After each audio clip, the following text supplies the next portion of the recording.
바닥긴 신부의 마음고생 크림케이크 조명현 마테오입니다. 반갑습니다, 여러분은. 네, 일주일 동안 잘 지내셨습니까? 네, 그래요. 오늘 들어온 사연은요 조금 긴데 사실 많은 분들이 공감하지 않을까라는 생각이 듭니다. 저도 이 사연 들으면서 어렸을 때 생각이 문득이 났어요. 예, 저 어렸을 때 저희 부모님께서 굉장히 성당을 열심히 다니게 했었거든요. 예, 그래서 제가 어렸을 때 이런 생각을 많이 했어요. 우리나라는 종교의 자유가 있다고 하는데 왜 우리 집은 종교의 자유가 없지? 라는 생각을 가진 적이 있습니다. 예, 그런 사연입니다. 결혼한 지 10년이 되었습니다. 저는 모태신앙인데 제 아내는 결혼식을 성당에서 하고자 강요에 의해 세례를 받았습니다. 그래서인지 현재도 성당을 나가려 하지 않습니다. 성당을 다녀야 뭔가를 느끼고 신앙적인 삶을 살 텐데 그렇지 못한 게 너무도 아쉽습니다. 그렇다고 제 아내가 나쁘게 사는 것은 아닙니다. 누구보다도 착한데 신앙은 가지려 하질 않습니다. 맘고생 크림케이크도 같이 보고자 해도 뻔한 이야기라며 보려 하질 않습니다. 다른 종교를 가진 것도 아닌데 말이죠. 저는 함께하며 성가정을 이루고자 하는데 그게 잘 되질 않습니다. 한편으로 제가 더 모범적인 신앙인의 삶을 살지 못해 그런가 싶기도 하고 아쉬움이 많습니다. 신부님, 어떻게 해야 아내를 성당에 열심히 다니게 할 수 있을까요? 네, 어떤 것 같아요? 예? 그런 남편이 부러워요? 예, 거꾸로 될 수도 있는 거잖아요, 사실. 네, 그래요. 이런 분들 사실 굉장히 많은 것 같아요. 사실 제 조카도요 저한테 따진 적 있어요. 삼촌, 왜 우리 집안은 종교의 자유가 없냐고. 예, 그러면서 이제 따졌던 그런 기억이 납니다. 예, 그래요. 사실 성가정이다라고 하면은 많은 분들이 이렇게 신앙적으로 하나의 신앙을 갖고 있는 가정, 예, 우리 주님 안에서 함께 신앙생활하는 가정을 성가정이다라고 일반적으로 이야기를 합니다. 예, 그런데 실제적으로는 그것이 진짜 성가정일까라는 생각을 해보게 됩니다. 예, 그리고 또 한 가지가 있어요. 어렸을 때는요, 예, 어렸을 때는 잘 모르기 때문에 더 좋은 쪽으로 나아갈 수 있도록 부모가 인도해 주는 게 맞아요. 그죠? 예, 이것이 더 좋은 길이니까, 좀 더 편안한 길이니까, 예, 부모의 입장에서 예, 자녀에게 그렇게 말할 수가 있습니다. 예, 그러나 성인이 되고 나서는 이야기가 달라집니다. 성인이 되고 나서 너 성당 나가야 돼 라고 말하면 어떻게 될까요? 예, 간섭이라고 느껴질 수가 있고요. 그리고 정말로 종교의 자유를 억압하는 것처럼 생각할 수도 있어요. 예, 중요한 것은 상대방이 바로 스스로 느끼고 스스로 신앙생활을 할 수 있도록 하는 것이 가장 저는 좋다고 생각이 들어요. 여러분들 한번 떠올려 보세요. 여러분 주변에서 누군가가 옆에 있어가서 계속해서 간섭을 한다고 해보세요. 이거 이렇게 해야 돼, 저거 저렇게 해야 돼 라고 말하면 여러분 어떻게 말씀하시겠어요? 내가 어린애야? 라고 말하지 않겠어요? 예, 신앙을 강조하는 것, 저는 이것은요 어떻게 보면은 상대방을 어린애 취급하는 것이 아닌가 싶어요. 예, 성인이 되어서는 스스로 선택할 수 있도록 도움을 줘야 된다는 것이죠. 바로 상대방을 어린애 취급하는 가운데서는 상대방을 절대로 설득시킬 수가 없습니다. 예, 상대방을 어린애 취급하는 것이 아니라 어른 취급을 하면서 함께 할 수 있는 여지들을 만들 때, 그리고 나의 좋은 모범을 보여줬을 때, 그때 비로소 상대방이 변화될 수 있는 것이 아닐까 싶어요. 그래서 저는 성가정은 같은 종교를 믿는 것, 이것이 아니라 그 안에 얼마나 사랑이 있는가, 예, 상대방을 사랑으로서 얼마나 감싸주고 또한 상대방도 나에게 사랑을 베풀어주고, 바로 이렇게 사랑으로서 하나를 이루는 가정이 저는 성가정이라고 생각이 들어요. 예, 그러한 차원에서 한번 오늘 이 문제들을 한번 풀어보고자 합니다. 제가 80 2년도였을 거예요. 2년도에 저희 형님께서 결혼하시고 나서 이제 분가를 했습니다. 예, 분가를 하고서 이제 아파트에 딱 들어가신 거예요. 예, 그래서 집들이 한다고 이제 딱 집에 갔는데, 예, 이제 집에서 이제 뭐 같이 먹고 식사하고 막 그러다가, 제가 이제 그 화장실에 좀 가야 되는데 문제가 생긴 거예요. 제가 그때 아파트라는 데 처음 들어가 보게 되었습니다. 예, 80년도 초반에 아파트가 거의 없었어요. 그죠? 예, 다 주택이었습니다. 저도 아파트를 한 번도 가본 적이 없었기 때문에, 예, 그 집에 들어가서 화장실이 어디 있는지를 저는 도저히 모르겠더라고요. 항상 화장실은 마당 한 구석에 있어야 되는데, 예, 그런데 아파트다 보니까 마당이 보이지가 않는 거예요. 예, 그래가지고 나가서 어디 찾아오면 화장실이 있지 않을까 해서 아파트 복도를 서성거리기도 하고 했던 기억이 납니다. 예, 그래서 형한테 조심스럽게 물어봤죠. 형, 화장실 가려면 어떻게 가야 돼? 했더니만 어느 방을 가리키더라고요. 예, 그 방에 들어가니까, 예, 그 방 안에 우물이 있더라고요. 예, 그 수세식 변기를 그때 처음 봤습니다. 예, 그래서 그때, 예, 그것을 이용했던 기억이 나요. 예, 지금이야 웃을 수밖에 없지만은 그 당시에는 굉장히 심각했었습니다. 아마 여러분도 그렇지 않았을까 싶어요. 처음으로 그 수세식 변기를 이용했을 때 얼마나 심각하셨습니까? 예, 2022년인 지금은 도저히 이해할 수 없는 것이지만은 1982년도에는 예, 도저히 또 이해할 수 없는 그런 부분이 아닐까 싶어요. 바로 시간의 차이에 따라서 우리들의 삶은 이렇게 많이 변화될 수밖에 없지요. 바로 우리가 지금 이 순간에 이해하지 못하는 것도 30년만 지나면은 당연한 것으로 여겨질 수밖에 없을 거예요. 바로 그러한 차원에서 나는 상대방의 모습을 도저히 이해할 수 없다라고 단정하는 순간에 바로 그 안에서 거리감이 생길 수밖에 없습니다.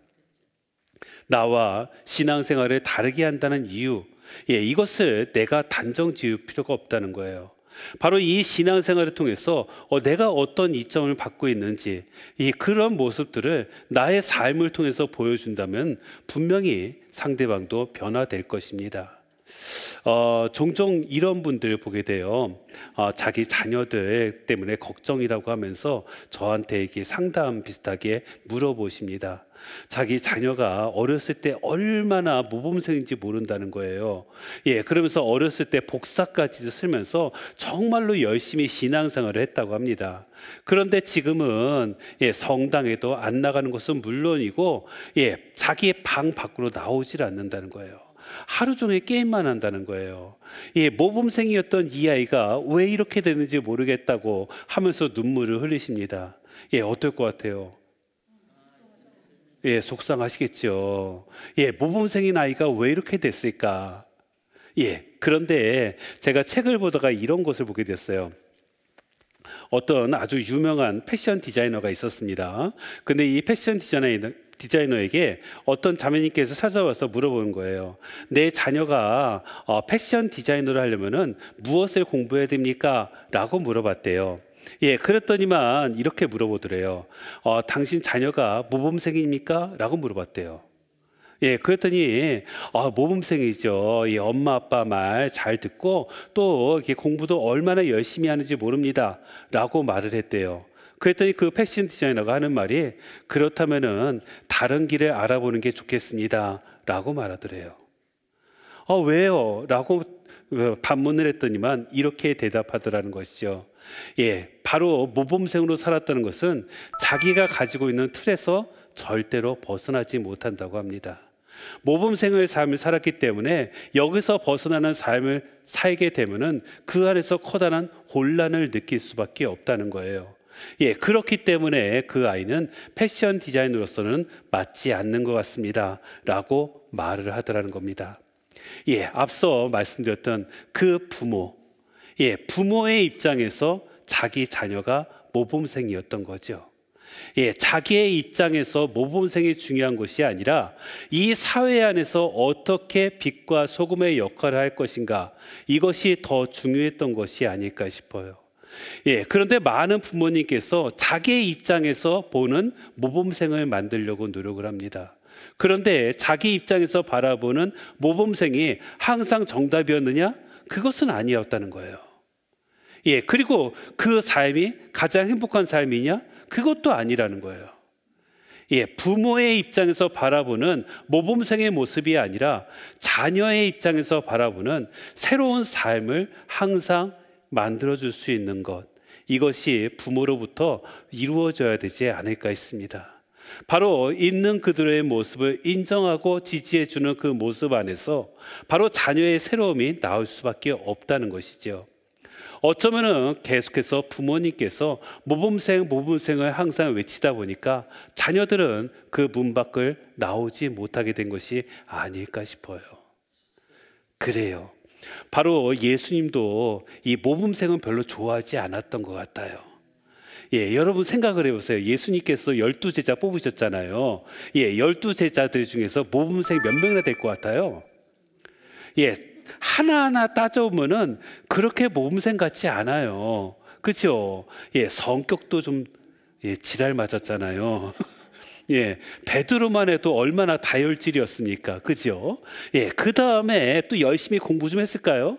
예, 그것도 아니었어요. 대부분이 어부였어요. 예, 그리고 어부 중에서도 엘리트가 없어요. 예, 어부 중에서도 가장 인정받지 못했던 어부가 갈릴레아 호수의 어부였다고 합니다. 예, 대부분이 갈릴레아 호수에서 다 내 제자가 되라, 나를 따라라 라고 말씀하셨잖아요. 예, 그리고 모든 것을 힘으로 해야 된다는 혁명당원이 있었어요.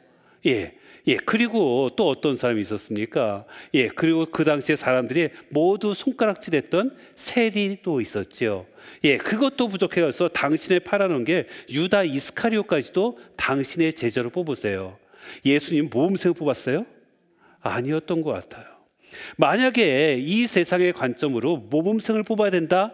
그럼 누굴 뽑아야 되냐면 그 당시에 종교 지도자들 가운데서 뽑았어야 됩니다.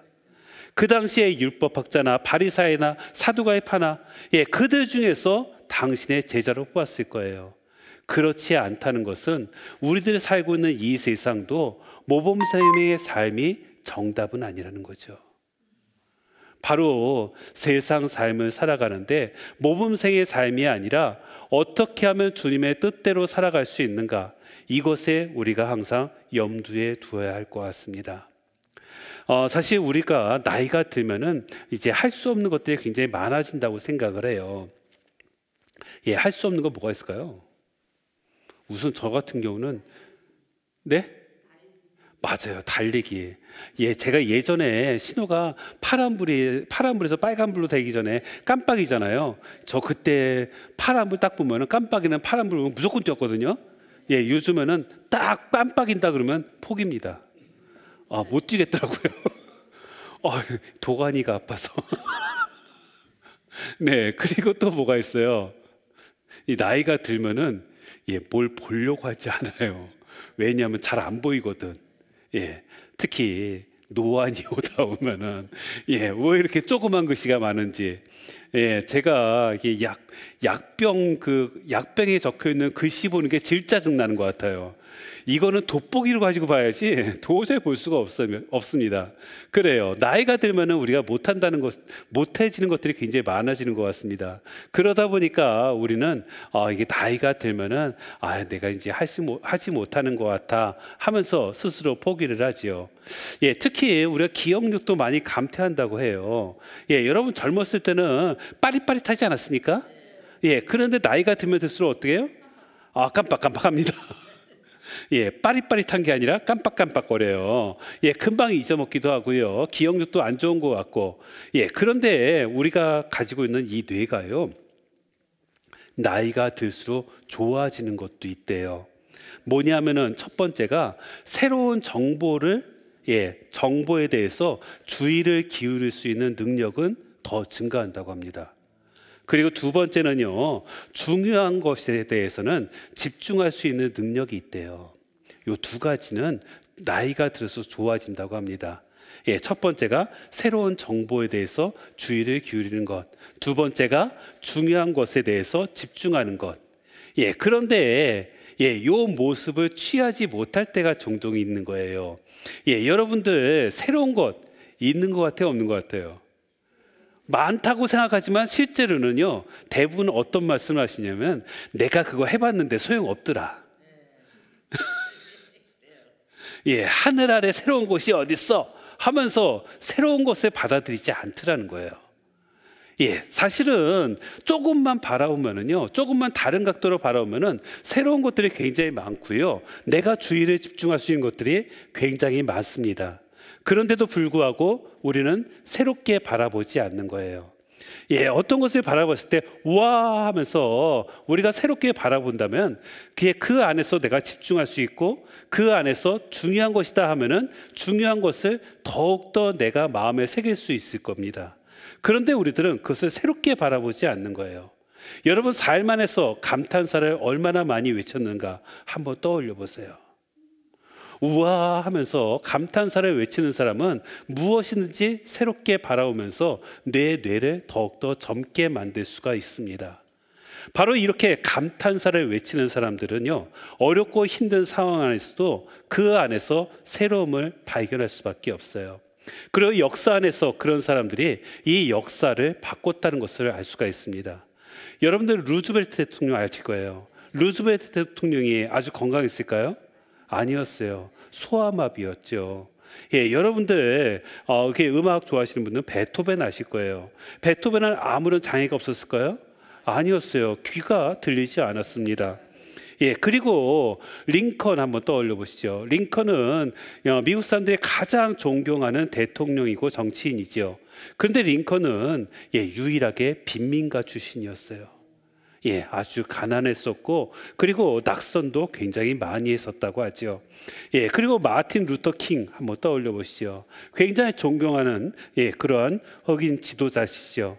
예, 이분 역시도 차별이라는 그러한 상황에서 그 상황을 극복하셨기 때문에 지금 우리들의 존경을 받을 수가 있는 것입니다. 바로 우리는 어렵고 힘들 때, 바로 이때가 바로 새로움을 발견할 때가 아니었나 싶어요. 그런데 어렵고 힘들면은 우리는 항상 주저앉습니다. 할 수 없는 것들을 떠올린다는 거죠. 여러분들 이런 상황 한번 떠올려 보세요. 비행기가 얼마 전에 그런 사건이 있었다고 하죠. 예, 비행기가 이게 착륙을 하는데 글쎄 잘못 착륙해서 비행기가 두동강이 난 거예요. 예, 불이 나고 폭발하기 직전입니다. 예, 그 안에 살아있는 생존자들은 어떨 것 같아요? 네, 어떨 것 같습니까? 아주 아비규환이 돼가지고서 나만 살려고 다들 어떻게든지 길을 쓰고서 나만 살려고 노력했을 것 같습니까? 예, 그럴 것 같은데 역사 안에서 실제로 그런 적은 한 번도 없었다고 그래요. 여러분, 9.11 테러 때 그 엄청난 사건, 3,000명이 넘는 사람들이 죽었습니다. 예, 그런데도 그 안에서 사람들은요, 어떻게든 남을 살리기 위해서 그렇게 많이들 노력을 했다는 거예요. 예, 그렇게 어렵고 힘든 상황에서 오히려 인간의 본성, 바로 사랑을 실천하라는 그 본성이 나오더라는 거죠. 여러분, 타이타닉호도 아실 거예요. 타이타닉호 침몰할 때도요, 예, 사람들은요, 자기만 살겠다고 하는 사람들보다도 남을 살리기 위해서 노력하는 사람들이 더 많았었다고 합니다. 그래요, 우리가 어렵고 힘든 상황이 인간 본성이 드러날 때가 아니었나 싶어요. 바로 그러한 측면에서 우리들은 더 중요한 것, 항상 남의 기준에 맞춰야 된다.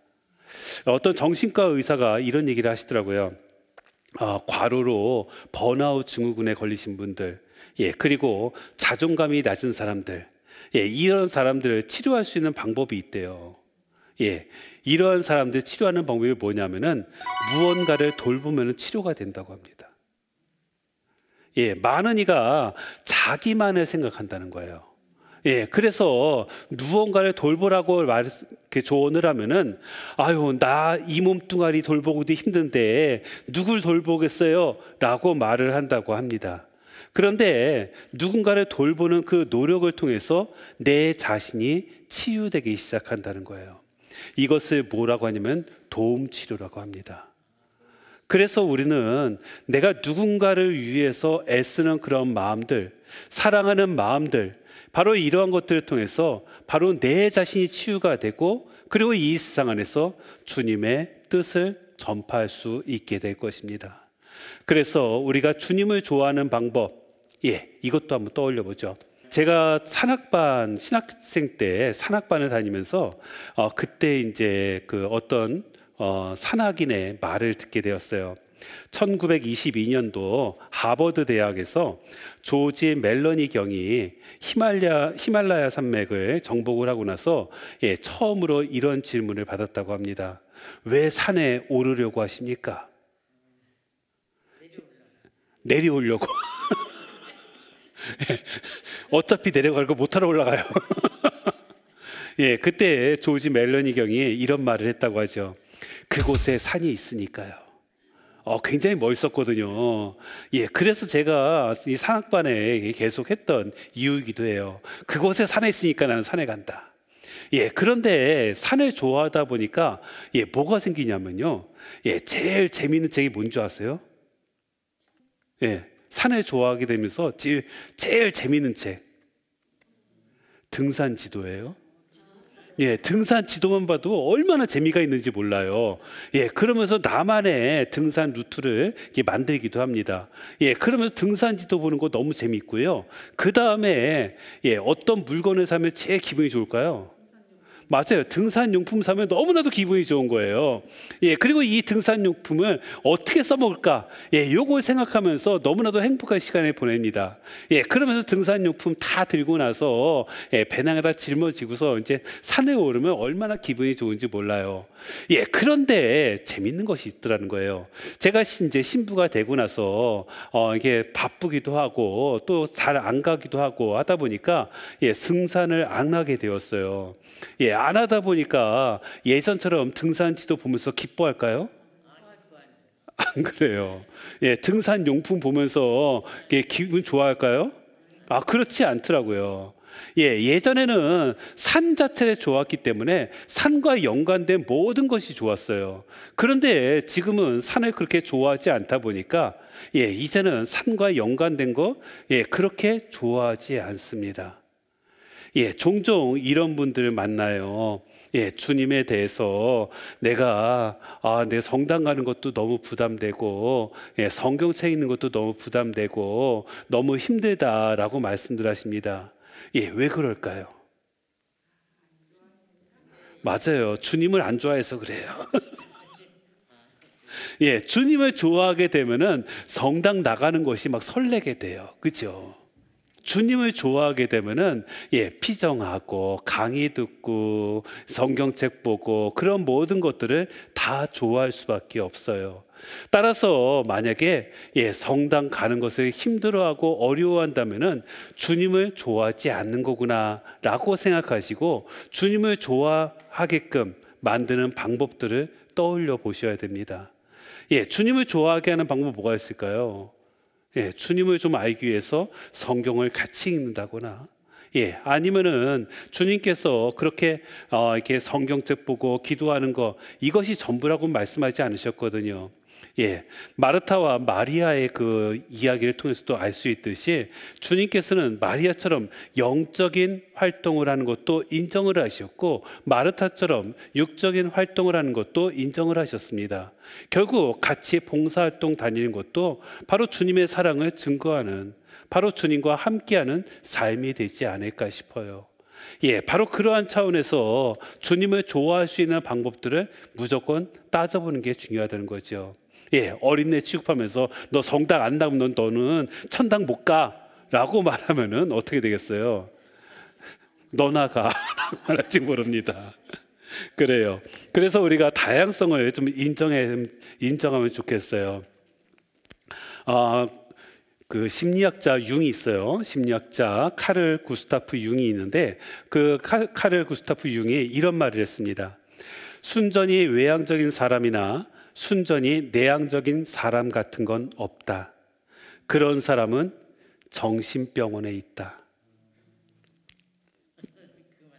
100% 외향적인 사람 있을까요? 없을까요? 없어요. 100% 내향적인 사람 있을까요? 없을까요? 없어요.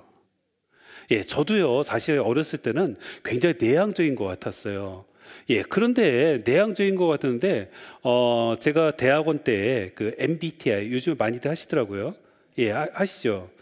저 대학원 때 그 당시에 그게 막 들어왔었어요.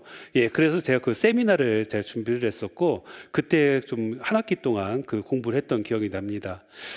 그런데 그걸 보면서 제가 많은 생각들을 하게 되었어요. 우선 제가, 예, 그 당시도 저는 스스로 내향적으로 생각했는데, 글쎄 외향적으로 나오더라고요.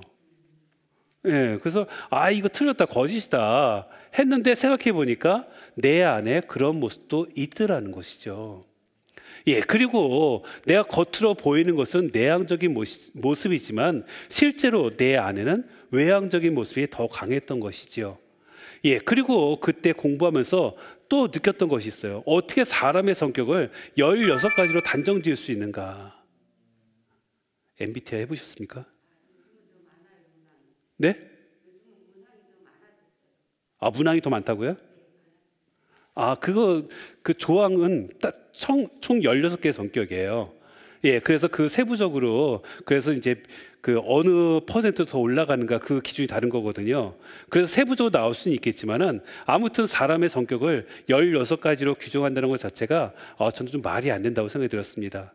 그리고 그 공부하고 나서 어떤 식으로 됐냐면은 사람 보면은 막 째려보는 거예요.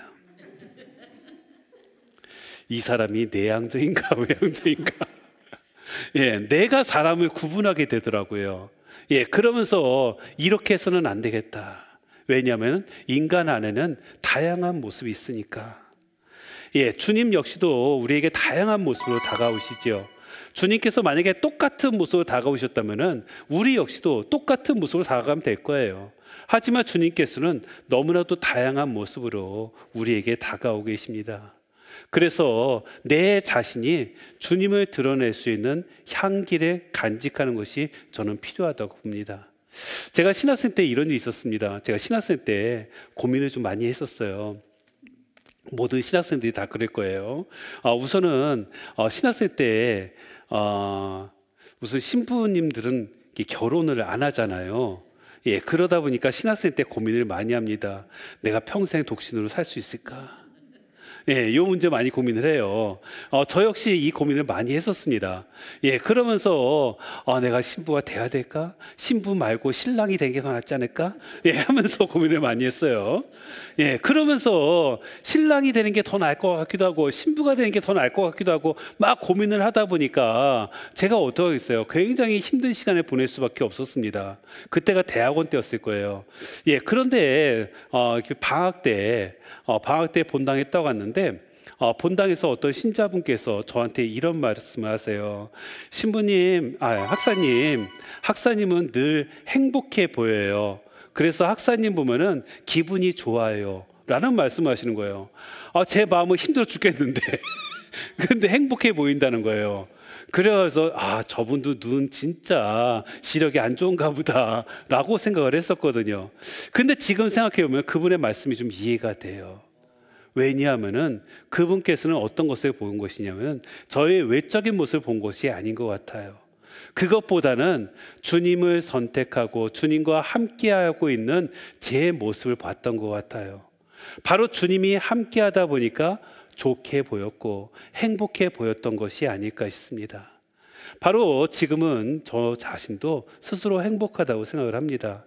그런데 문제는 내가 주님과 함께 했을 때 행복을 느끼는 것이지 내가 주님이 제외되고 나 혼자만 조명은이라는 이 혼자만 있다면은 결코 행복해지지 못할 것 같습니다. 예, 주님께서 이런 말씀하셨어요. 그날과 그 시간은 아무도 모른다. 하늘의 천사도 아들도 모르고 아버지만 아신다. 그래서 우리가 항상 주님과 함께하는 마음이 필요하다는 거.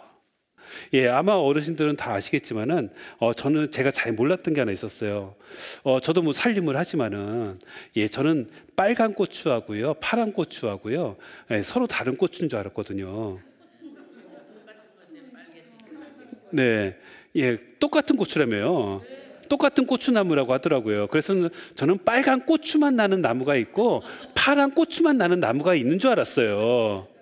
예, 마찬가지죠.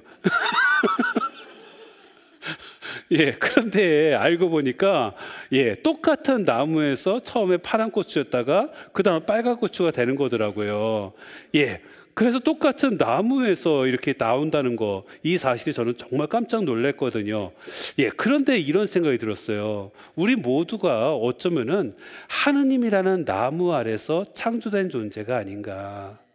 예, 그렇다면은 우리의 모습도요, 예, 빨간 고추, 파란 고추가 나는 것처럼, 예, 선한 사람도 있을 수 있고, 악한 사람도 있을 수 있고, 그렇지 않을까요? 그렇죠. 예, 우리가 하느님의 창조물이지만 무조건 다 선할 수 없다는 거예요. 예, 하느님의 창조물이지만 무조건 하느님께서 원하시는 대로 예, 그렇게 살 수는 없다는 거죠. 그래서 주님께서도 끊임없이 회개하라고 우리에게 말씀하셨어요. 예, 바로 나 삶을 제대로 되돌아볼 수 있는 그런 성찰의 시간들이 계속해서 필요합니다. 그래도 너무나도 다행스러운 것은 우리 주님께서 포기하지 않는다는 거예요. 그래서 여러분들 잃어버린 양의 비유 있잖아요. 목동이 양을 치러 갔는데 글쎄 한 마리가 없어졌어요. 예, 그 한 마리가 없어졌는데 어떻게 합니까? 네, 그 찾으러 가잖아요. 그런데 찾으러 가면서 그 자기가 데리고 있었던 99마리 양을 다 끌고 갑니까? 아니에요. 그 99마리는 거기다 팽개치고서 예, 그 한 마리를 찾아간단 말이죠. 예, 우리가 사실 상식적으로는 이해가 되지 않아요. 왜냐하면은 그랬다가 도둑놈이 와서 그 99마리 양 훔쳐가면 어떡하겠어요. 그리고 그 당시에 뭐 늑대라든가 그런 다른 동물들도 많았으니까 그런 동물들이 와서 자기 양을 해치면 어떡하겠어요. 오히려 그 한 마리, 잃어버린 양 한 마리를 포기하는 게 더 낫잖아요. 그런데 하나님께서는 절대로 포기하지 않는다는 것을 보여주시는 것이죠. 예, 이것이 얼마나 감사하냐면은 예, 우리가 이렇게 생각해 보면 돼요. 내가 잃어버린 한 마리 양이면 어떨까?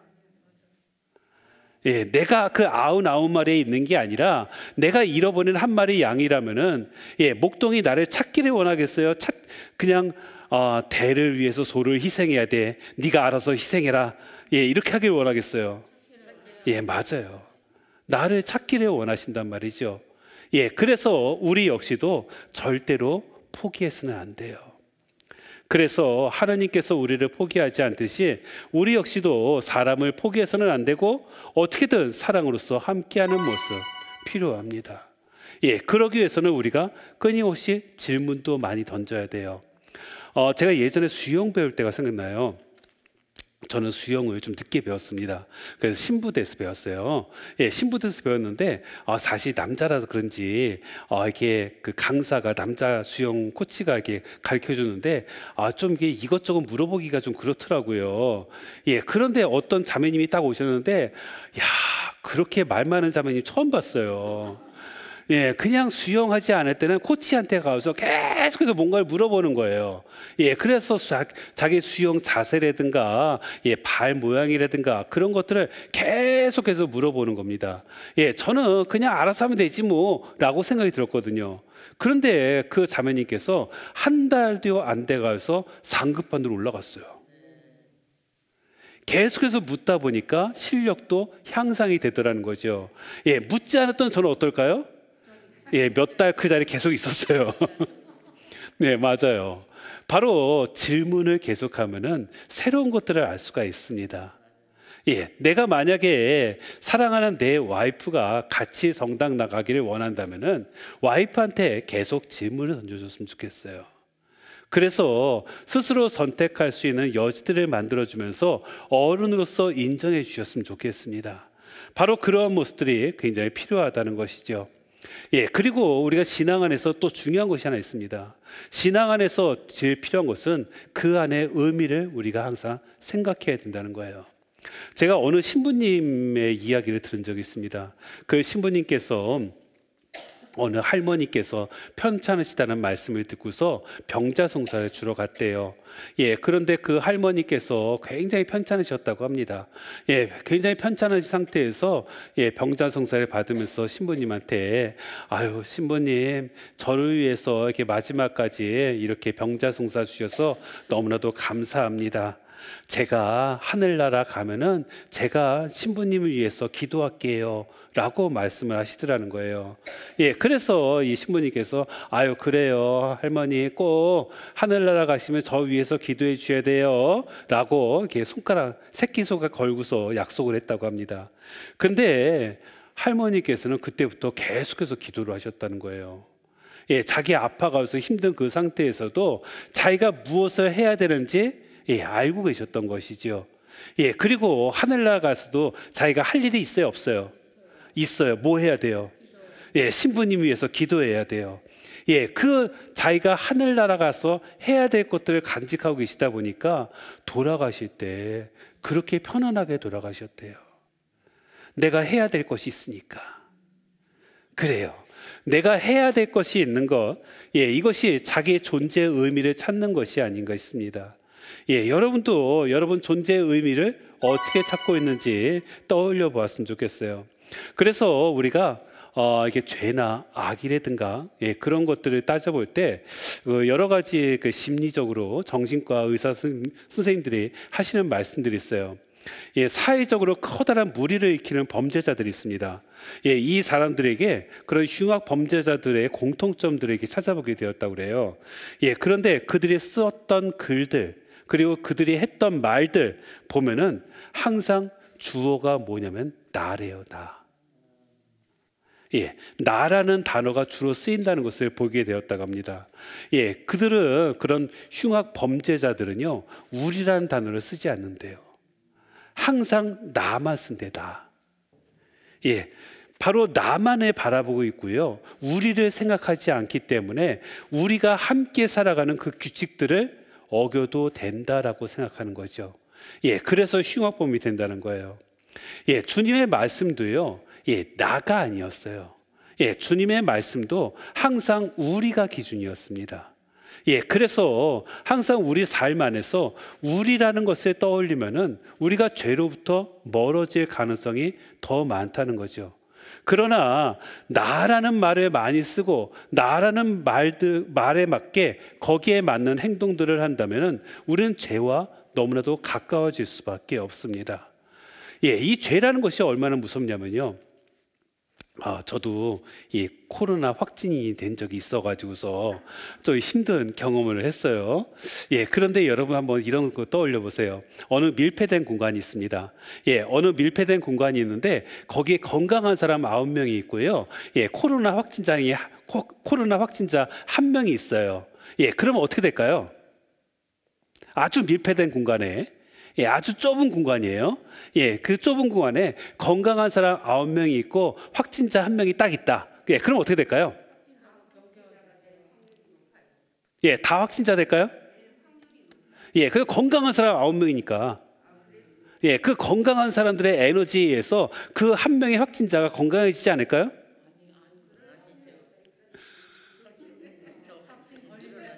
예, 우리의 경험으로 봤을 때 절대로 그런 일이 있다 없다? 없더라는 거예요.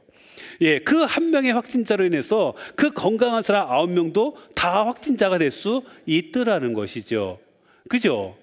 예, 이것을 보면은 우리가 죄 짓는 것도 마찬가지라고 생각이 들어요. 나 하나쯤이야 라는 생각 많이 하지 않습니까? 나 하나쯤이야, 약간 좀 삐딱하게 나가면 또 어때? 하면서 우리가 죄로부터 가까워질 때가 있습니다. 그런데 그 나 하나쯤이야 그 생각이 내 옆에 있는 사람들도 역시 죄인으로 만들게 한다는 것입니다. 이 죄라는 것, 악이라는 것은 이렇게 무섭다는 것이지요. 그렇기 때문에 내 자신이 보다 더 올바르게 살기 위해서 그렇게 노력을 해도 옆에 확진자가 있으면 전염되는 것처럼 바로 내 자신이 올바르게 살기 위해서 정말 정신을 바짝 차리고 살 수밖에 없다는 것입니다. 바로 이런 것들을 떠올리면은 우리가 이 세상 안에서 이 악과 이 죄와 이 모든 부정적인 것들을 어떻게 극복해야 되는지 다시 한번 알 수 있어요. 그래서 내 말과 행동들을 항상 똑바르게 해야 되겠다. 예, 우리들 지금은 이제 여러분들 좋아하는 계절들 물어보면은 대부분 다 봄하고 가을을 좋아하시더라고요. 그렇죠? 근데 왜 좋아요? 선선하니까, 예, 그죠? 예, 따뜻하기도 하고 선선하기도 하고, 그래서 봄하고 가을을 좋아합니다. 예, 그런데 사실 여름은 너무 더워요. 습하기도 하고, 그죠? 예, 겨울은 또 너무 추워요, 그죠? 예, 더군다나 겨울에는요, 연세 드신 분들은 자빠지기도 많이 자빠지세요, 그죠? 예, 저도 얼마 전에 이렇게 작년인가요?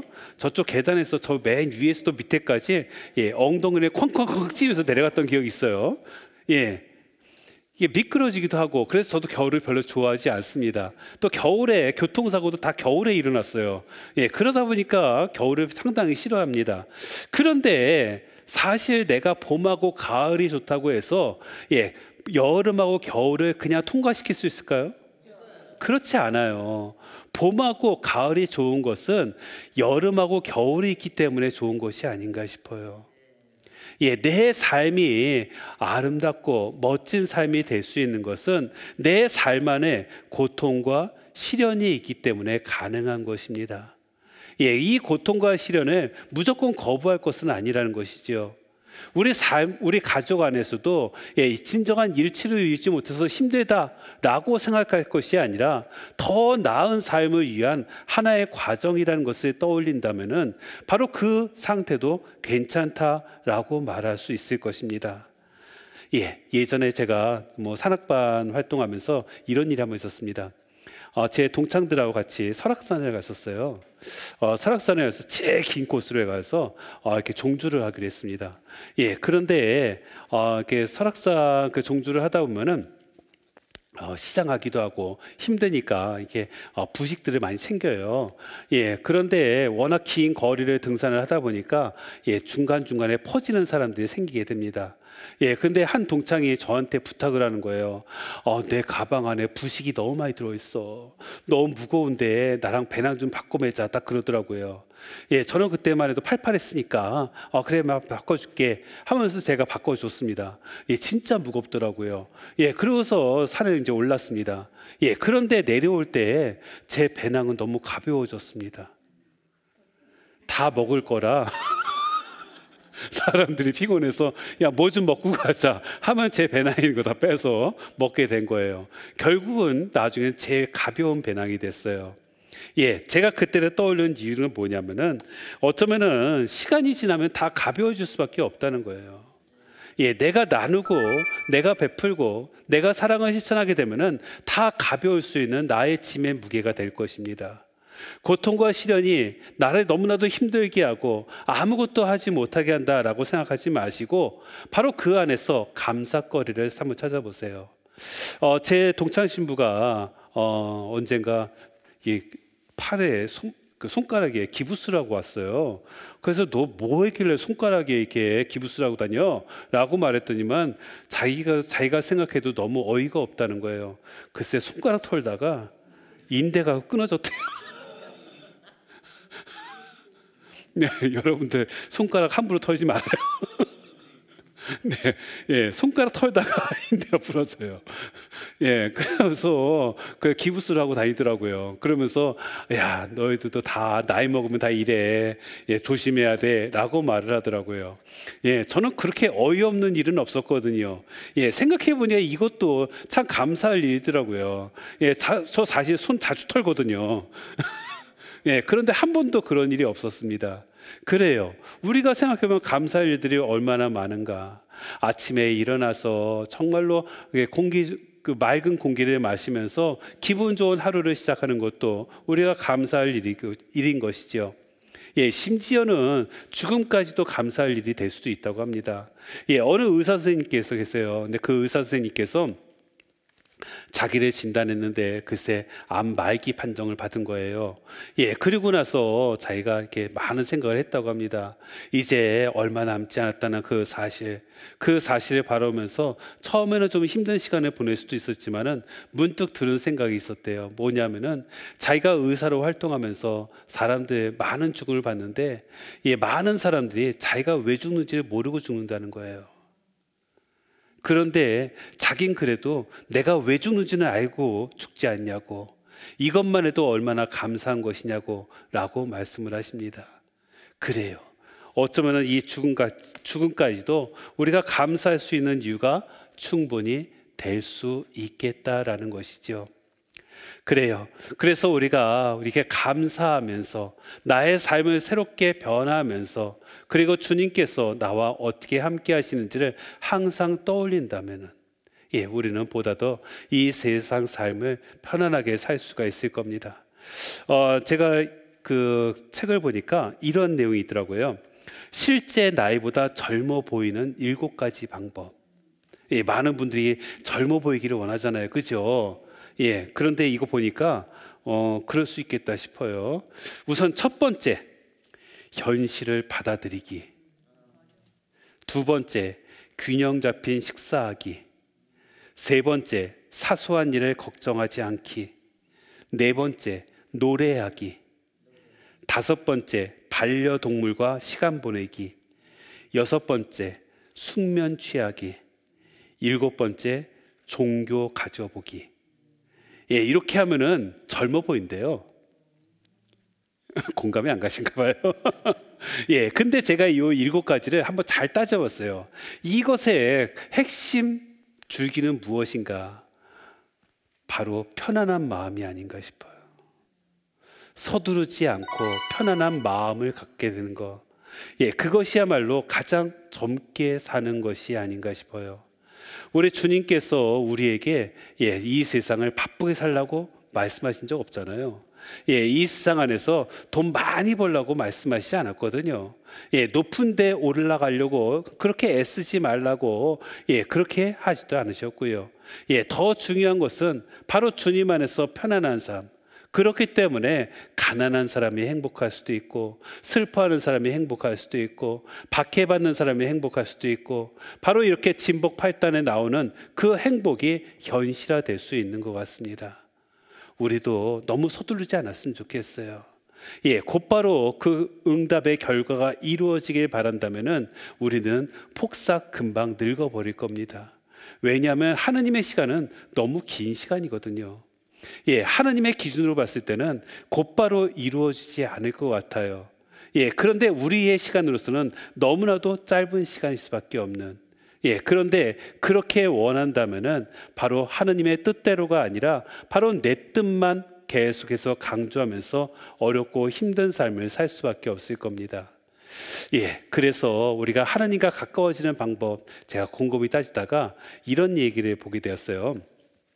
어떤 아이가 이제 엄마랑 같이 손잡고 시장을 갔습니다. 시장 가면은 사람이 많아요, 적어요? 사람이 많죠. 사람이 많다 보니까 엄마랑 같이 이것저것 구경하면서 손잡고서 이렇게 가는데 사람이 너무 바글바글한 거예요. 그러다가 글쎄 엄마 손을 놓고 말았어요. 그런데 이 아이는 또 마치 또 아주 재미있는 장면을 보게 되어서 그거를 이제 혼자 보게 된 거예요. 그러면서 엄마를 시장에서 잃어버렸네. 그래가지고 이제 그 상황에서 어떻게 해야 되겠어요? 아이는 아이는 그 순간에 어떻게 했냐면은 거기서 큰 소리로 이렇게 외쳤다고 합니다. 김서연! 김서연! 하고 외쳤다고 합니다. 김서연이 누구냐면 엄마 이름이래요. 그래서 엄마가 그 소리 듣고서 얼른 그 아이한테 갔다고 그래요. 그러면서 아이한테 물은 거죠. 아니 엄마를 불러야지 왜 엄마 이름 불러? 막 그랬더니만 여기 엄마가 너무 많잖아. 그러면 엄마가 날 못 찾을 거 아니야.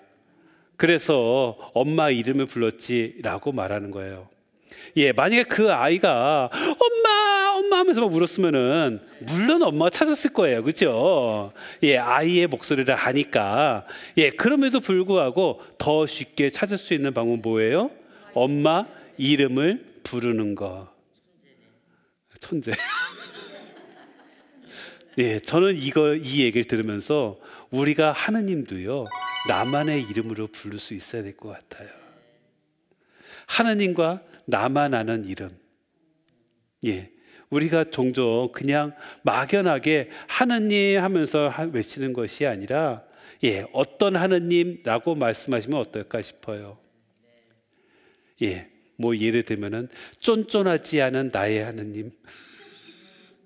예, 뭐 어떤 분들은 사랑 가득하신 나의 하느님이라고도 말할 수 있고, 예, 하느님과 나만의 그런 서로 알 수 있는 하느님의 이름을 부른다면 하느님과 더욱더 가까워질 수 있지 않을까 싶어요.